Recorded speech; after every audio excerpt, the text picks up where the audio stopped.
Hey, Josh here. Before you watch this video, I just want to give a warning. Some of the things in this story are hard to listen to, so be warned. Let's get into it then. Daryl Keith Holton was a Gulf War veteran and convicted child murderer. He became the first execution death in 2007. Since Old Smoky was decommissioned, Holton was allowed to choose this method because it was still an State law allows death row inmates who committed their crimes for 1999 to choose their method of execution, lethal injection or electric chair. Holton chose the chair. Daryl and Crystal Holton, the mother of the victims, were married in 1984 while Holton was serving at Fort Jackson. Shortly after, Holton was reassigned to Germany. While in Germany, the couple had two children, Stephen, born in 1985, and Stephen, who was born in 1987. After serving in Germany, Holton was stationed at Fort Gordon, Georgia. Soon after, Holton volunteered for service in Saudi Arabia at the conclusion of the 1991 Gulf War. The family remained in the United States while Holton was deployed. September 1991, Crystal gave birth to a third son, Eric, who was hearing impaired. Crystal had her share of bad decisions, of course, nothing compared to Daryl, but bad just the same. During the fall of 1991, she left her children alone overnight while she went out to the bar. Keep in mind, Eric was just born in September 1991, which meant when she left them alone, he was just a few months old. The police were called when one of the children showed up at the neighbors. When Crystal returned home the next morning, the police did not press charges, and the Georgia Department of Children's Services allowed her to retain custody. After learning of this, Daryl took an emergency leave of absence and returned home for several days. He then moved his family to his father's home in Shelbyville, Tennessee. However, after he returned to Saudi Arabia, Crystal left Shelbyville, leaving the children in the custody of their grandfather.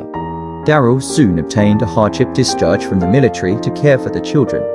In June 1992, he returned to Georgia, where he got custody of the three boys and returned to Shelbyville. In 1992, Crystal became pregnant once again, due to a one-night stand. At this time, Crystal and Daryl reconciled.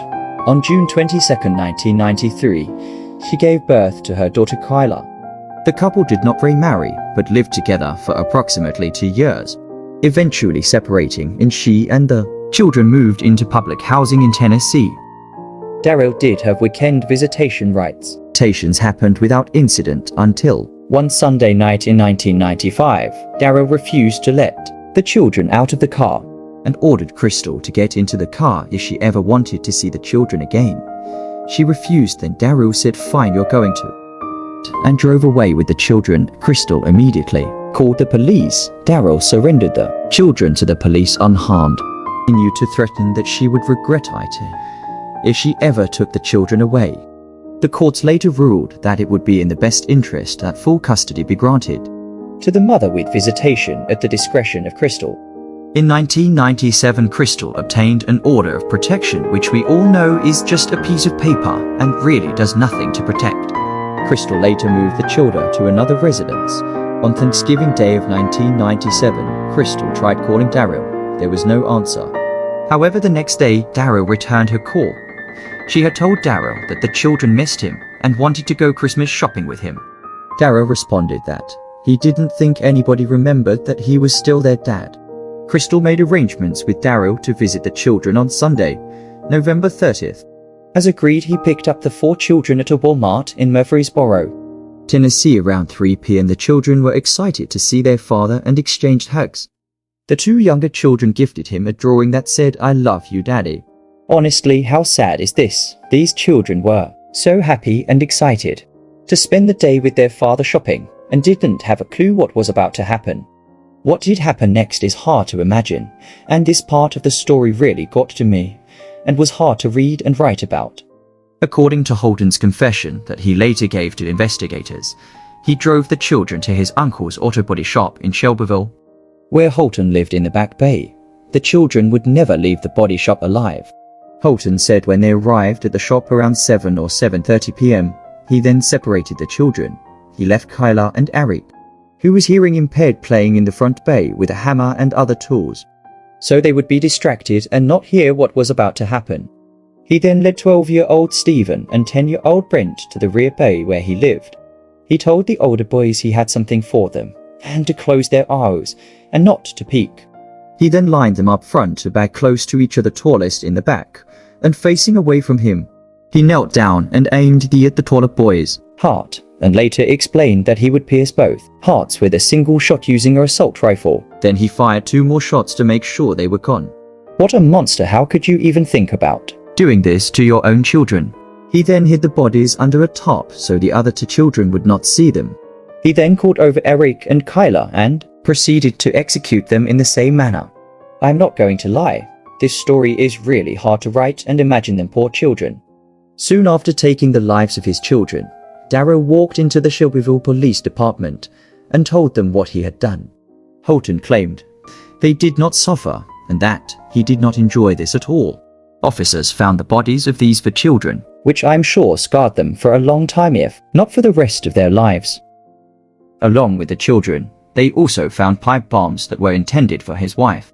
Luckily, he lost his nerve and did not finish the job he set out to do, which was to take the lives of the children, Crystal and her new boyfriend, and then to take his own life.